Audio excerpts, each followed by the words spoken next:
এমন এক বাদশাহ যার কাছে ছিল অঢেল সম্পদ, বিশাল সেনাবাহিনী, রাজপ্রাসাদ এবং সবথেকে বেশি তার কাছে সেই জিনিসটি ছিল যা মানুষকে ধ্বংস করে দেয়, অহংকার। সে বলতো, কে আমাকে নিচে নামাতে পারে? আমি এই পৃথিবীর খোদা। কিন্তু এক রাতে এমন একটি জিনিস বেবিলন শহরকে কাঁপিয়ে দিল যার কল্পনাও কারো মনে ছিল না। না তলোয়ারের আঘাত, না তীরের আক্রমণ, না কোনো বড় সেনাবাহিনীর শক্তি, মাত্র এমন এক সৃষ্টি যা চোখেও দেখা যায় না, যার সামনে নমরুদের লাখো সেনা সব অসহায় হয়ে পড়ল। আর শেষ পর্যন্ত তাদের মাটিতে মিশিয়ে দিয়ে ধ্বংস করে দেওয়া হলো।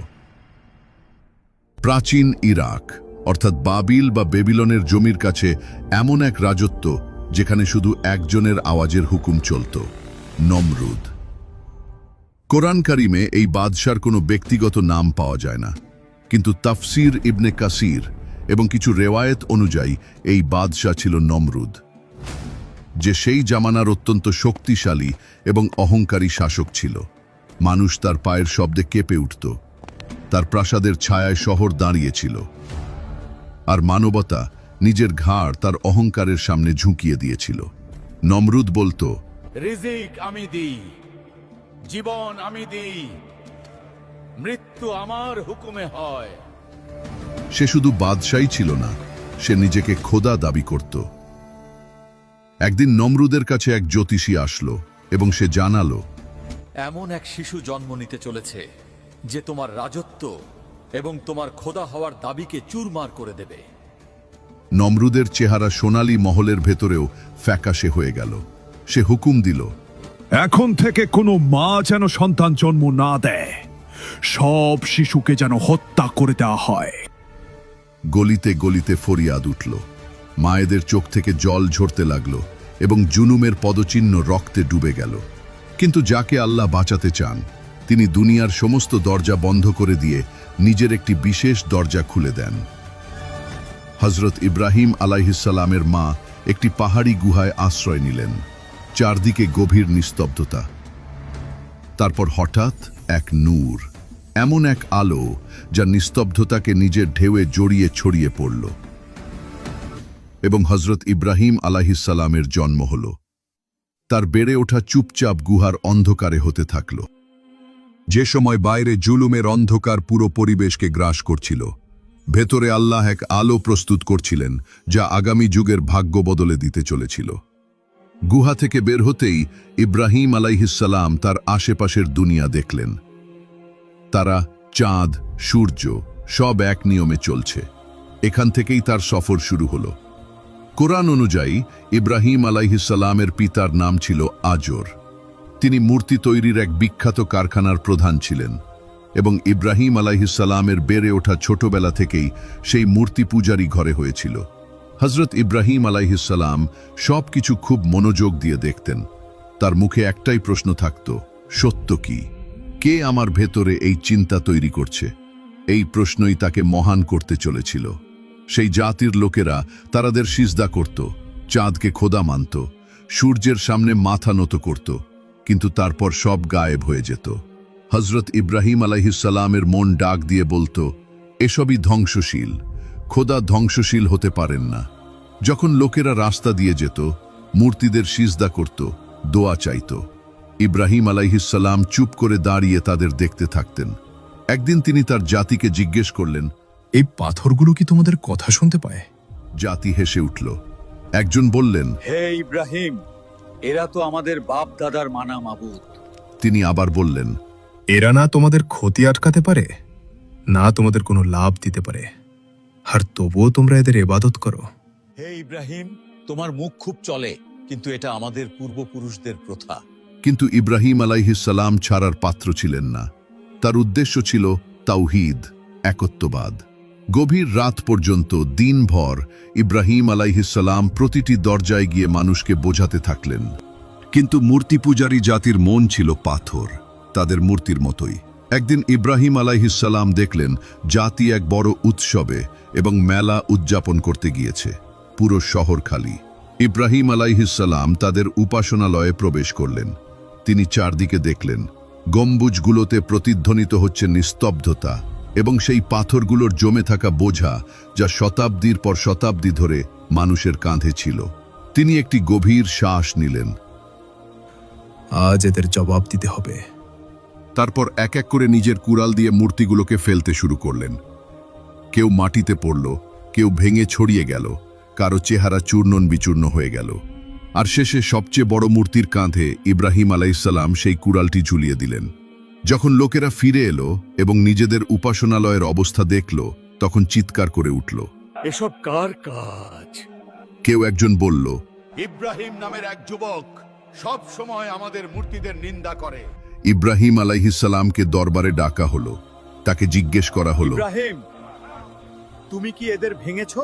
তিনি উত্তর দিলেন, যখন এখন এই সবচেয়ে বড় মূর্তিটি অক্ষত দাঁড়িয়ে আছে, তখন ওকেই জিজ্ঞেস করো। হয়তো ওই বলবে কে বাকি মূর্তিগুলোকে ভেঙেছে। জাতি রাগে ফেটে পড়ল। ইব্রাহিম, তুমি জানো যে এরা কথা বলতে পারে না। ইব্রাহিম আলাইহিসসালামের উত্তর সেই শহরের দেয়ালগুলোকে কাঁপিয়ে দিল। তোমরা জানো যে এরা কথা বলতে পারে না, চলতে পারে না, উপকার করতে পারে না, ক্ষতি করতে পারে না।